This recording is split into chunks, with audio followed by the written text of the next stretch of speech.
Well finally I am taking, पहले miasm पढ़ लेते हैं, psora, syphilis and sycosis in the further lectures. Kent sir ने psora को भी 2 लेक्चर्स में कवर किया है, लेक्चर 18 एंड लेक्चर 19, जिसमें एक कंटिन्यूएशन पार्ट ही है बेसिकली इसको नेक्स्ट लेक्चर में ले लेंगे। यहाँ पे हम सिर्फ चैप्टर 18 पढ़ते हैं। So this is Kent philosophy lecture 18 by chronic disease, I mean the chronic disease Sora by Homeopathic Academy, and I'm your favorite Princey Jain. सो इसे भी हम बाकी प्रीवियस लेक्चर्स की तरह पैराग्राफ वाइज ही पढ़ेंगे।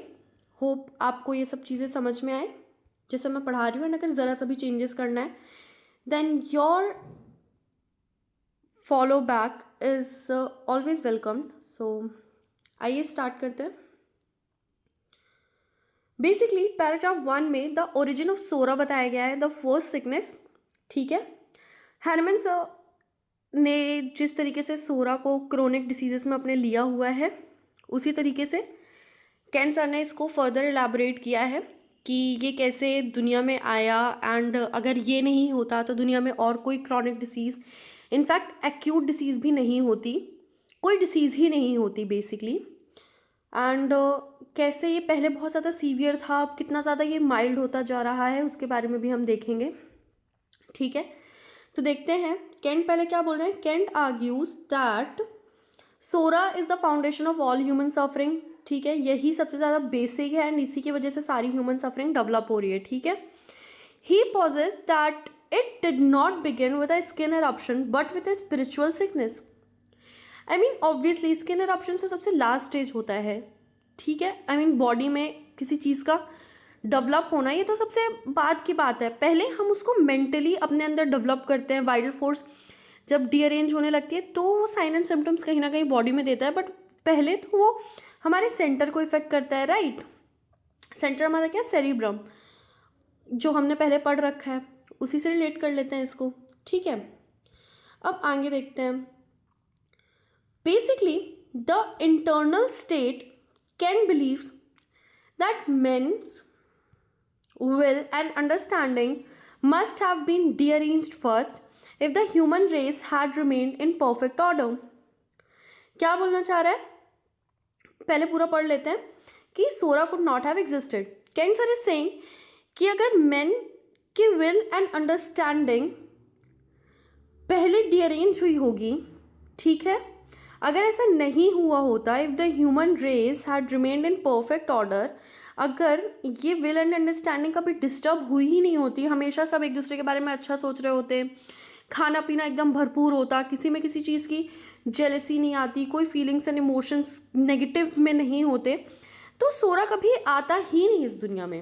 राइट, बट कहीं ना कहीं विल एंड अंडरस्टैंडिंग इंडिविजुअल की डिस्टर्ब हुई, जिस वजह से ये डेवलप हुआ। ओके, अब आगे देखते हैं। फाउंडेशन ऑफ ऑल डिसीज क्या है? Foundation of all diseases, he explicitly states that without SORA, other chronic miasms, syphilis, psychosis, and even acute diseases would have been impossible. It is primitive cause. Right.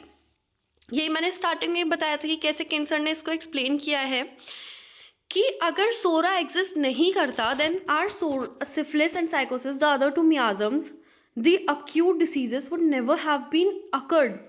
समझ रहे हो? So what is our primitive cause? Primitive cause is our SORA. And psora कैसे develop नहीं होता? अगर will and understanding कभी डीअरेंज humans में हुई नहीं होती।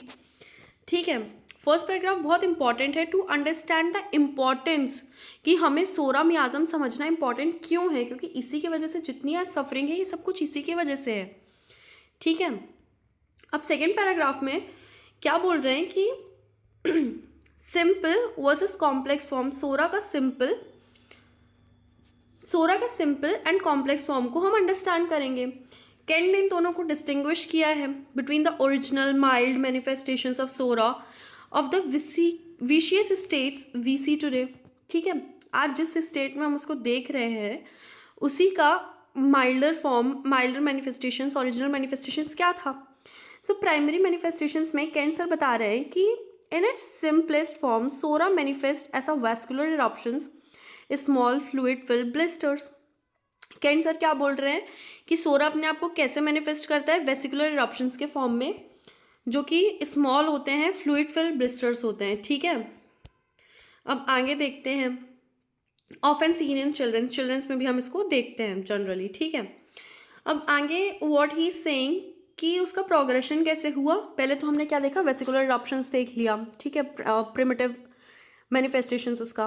Then if these eruptions are suppressed, अगर हम इसको सप्रेस कर रहे हैं, एंड सप्रेस हम कैसे करते हैं हम सबको पता है, ऑइंटमेंट्स लगा के, एक्सटर्नल ट्रीटमेंट देके, the disease is push deeper into the internal economy leading to catarrhal troubles, organ changes, ठीक है, and vicious skin conditions like dry, hard and scales, ठीक है। सो होप चीज़ें आपको क्लियरली अब समझ में आ रही होंगी बहुत ज़्यादा, है ना। आगे देखते हैं, थर्ड पैराग्राफ में देखते हैं। तो हमने प्राइमरी मैनिफेस्टेशंस देख लिया, सेकेंडरी मैनिफेस्टेशन उसका समझ लिया कि अगर हम उसको ट्रीट करते हैं या सप्रेस करते हैं ट्रीट करने के कोशिश में, तो क्या क्या उससे चेंजेस आ सकते हैं, कैटरल कंडीशंस डेवलप हो सकती हैं, अंदर ऑर्गन्स में वो पुश होगा बेसिकली। सप्रेशन के क्या क्या डेंजर हो सकते हैं, तो एक मेजर थीम हम जो देखते हैं उसका कि damage caused by driving away of external symptoms. जब एक्सटर्नल सिम्टम्स को हम हटाने का कोशिश करते हैं तो उससे क्या क्या कंडीशंस डेवलप होते हैं, ठीक है। The folly of the itch mite, अगर itch is just a surface issue caused by a tiny mite, ठीक है, suppose there is something that is sitting on your hand जिसकी वजह से आपको इच हो रहा है, तो वो उड़ने के बाद तो आपका ठीक हो जाना चाहिए। That's what he will be explaining in the further context basically, ठीक है। तो he argues, cancer is saying killing the mite doesn't cure the disease, it merely removes the outward manifestation living the internal parts to suffer. अगर हमने उस might को मार भी दिया तो क्या क्योर हो रही है डिसीज? नहीं, वो merely आउटवर्ड मैनिफेस्टेशंस को रिमूव करना हुआ, पर इंटरनल पार्ट्स तो उससे और ज़्यादा सफ़र होंगे ही, राइट। अब ऑर्गेनिक चेंजेस क्या क्या आ रहे हैं, when psora is pushed inwards it's lead to organic changes, ठीक है, disease of the liver, lungs, heart and brain.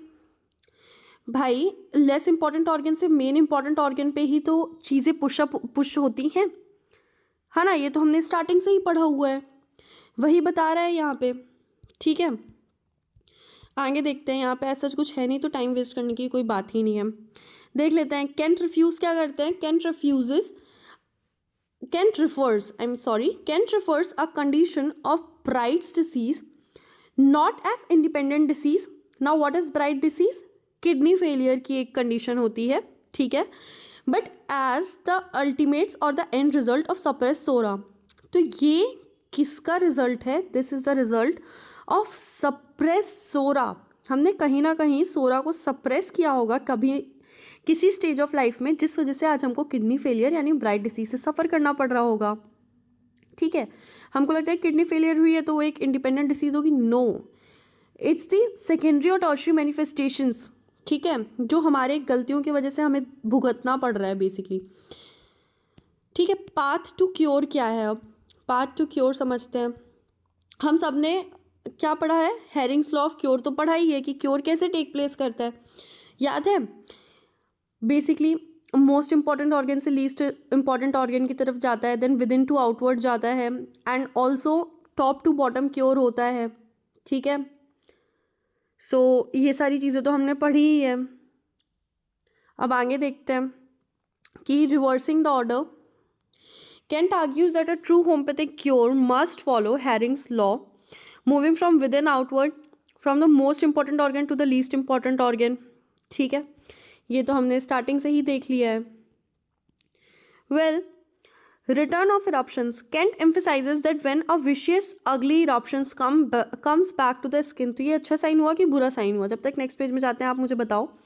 Obviously बहुत अच्छा साइन हुआ, और a catarrhal discharge reappears, it is a sign that the internal organs are being protected and the vital energy is regaining its order.